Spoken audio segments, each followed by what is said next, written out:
ये देख उर्मिला बहुत खुश थी।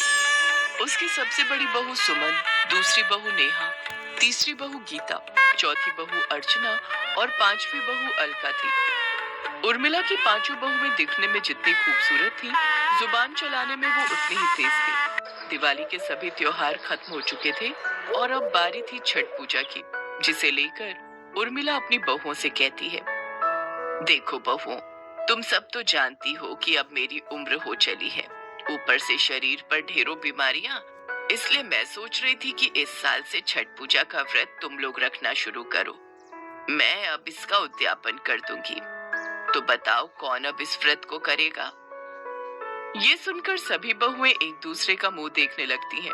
फिर उर्मिला की चौथी बहू उससे कहती है, देखो माँ जी, मुझे इस त्योहार और रीति रिवाज के बारे में कुछ भी नहीं पता, इसलिए ना ही मैं कोई व्रत रखूंगी और ना ही पूजा में आपकी कोई मदद करूंगी।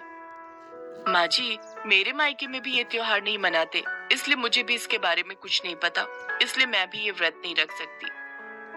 वैसे मुझे इसके बारे में थोड़ा बहुत पता है, लेकिन सुना है ये बड़ा ही कठिन व्रत होता है, इसलिए मुझसे नहीं होगा ये व्रत। और माँ जी, आप तो जानती ही हैं, मेरी दूर की मौसी की इसी साल डेथ हुई है, इसलिए मैं भी ये त्योहार नहीं मना सकती। और माँ जी, मुझसे भूख बर्दाश्त नहीं होती, करवा चौथ का व्रत तो बड़ी मुश्किल से होता है मुझसे। नहीं नहीं, मुझसे तो बिल्कुल नहीं होगा। अरे लेकिन अगर तुम मेरी बहुएं होकर ही इस व्रत को करने से मना कर दोगी तो फिर मैं किसे बोलूंगी? उर्मिला की सभी बहुएं कोई ना कोई बहाना बना ही देती हैं इस व्रत को ना करने के लिए। दरअसल उसकी सभी बहुएं अलग अलग राज्य से थी, इसलिए उन सबने इस व्रत को कभी रखा ही नहीं था। आखिर में थक हार कर उर्मिला फैसला करती है कि इस साल भी वही इस व्रत को रखेगी। अगले दिन उर्मिला की पड़ोसन शीला उसके घर आती है और कहती है, अरे उर्मिला चलना, और कितना समय लगाएगी, कितना सारा सामान लाना है हमने छठ पूजा का, और नई साड़ी भी तो लेनी है। लेकिन माँ जी, साड़ी की क्या जरूरत है, पिछले साल ही तो आपने नई साड़ी ली थी, उसे ही पहन लेना।